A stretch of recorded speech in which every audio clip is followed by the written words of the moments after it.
안녕하세요. 분쟁에 대해서 지금 강의를 하고 있는 이정원입니다. 지금은 허위와 과장된 정보가 제공했을 경우는 얼마나 위험한지, 가명 본사의 경우에는, 갑의 경우에는, 그리고 을의 경우에는 허위 과장된 정보의 제공으로 가명 계약이 진행되고 있는 상태에서 내 권리를 주장하면서 어떻게 내 권리를 얻을 수 있는지에 대한 적절한 조정례가 있습니다. 그걸 가지고 허위 과장 정보의 제공권은 어떤 식으로 조정이 되었는지, 그리고 갑의 입장에서는 얼마나 조심을 해야 되는지, 을의 입장에서는 뭘 주장할 수 있는지에 대해서 한번 살펴보는 시간으로 하겠습니다. 자, 판사한테 내용을 보시면 허위 과장 정보의 제공으로 분쟁이 발생한 경우입니다. 이제 갑과 을이 2009년도 7월경에 계약을 하면서 사업 계획서를 갑이 제공을 합니다. 그 내용에는 월 550만원 정도의 순이익이 가능하다라는 서면으로 작성된 사업 계획서를 을이 제공받게 됩니다. 그러면서 가맹 사업을 을이 진행하고 있었겠죠. 하지만 실제로 영업을 해보니까 오히려 550만원의 순이익이 아니라 적자를 기록하게 되었습니다. 따라서 여기에 대해서 을이 신청 취지를 가맹 사업 계획서와 다른 적자를 기록하고 있고, 따라서 내가 투자한 금액을 반환하라라는 신청 취지를 가지고 조정을 신청했죠. 따라서 여기에 대한 조정이니까 갑과 을이 조정에 대해서 나와서 서로 상의하고 토론하고 하는 그런 과정을 거쳤겠죠.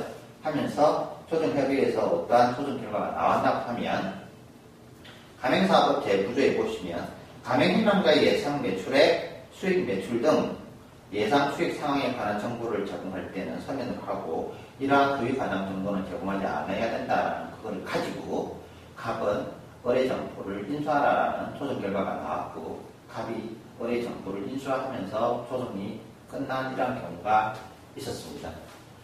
이런 경우를 보시게 되면 갑의 입장에서는 뭐냐고 하면, 허위 과장 정보의 제공이 되면 이러한 정말 갑의 입장에서는 큰 타격을 입는 거죠. 그죠?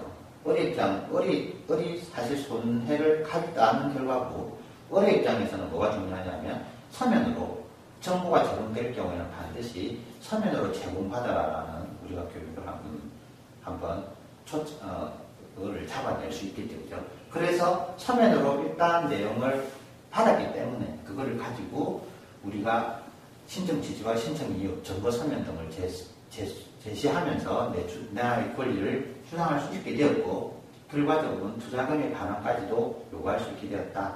그러니까 갑의 입장에서는 할 말이 없죠. 따라서 그 조정의 내용이 갑은 투자금을 반환하든지 점포를 인수하든지 이런 식의 조정, 분쟁 당사자 간의 대화가 아닐 수 있겠습니까? 그죠?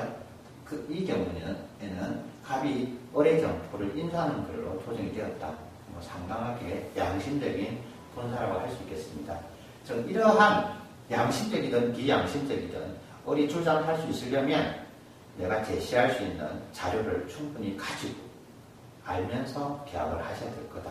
그러한 계약 전에 갑으로부터 받았던 서류들, 이런 것들은 계약이 진행되면서 버릴 게 아니라 그 계약이 종료되는 날까지 잘 보관하셔야 될 필요성이 있다는 교육을 주는 그런 하나의 예라고 하겠습니다. 그럼 또 다음 시간에는 다른 예를 가지고 한번 알아보도록 하겠습니다.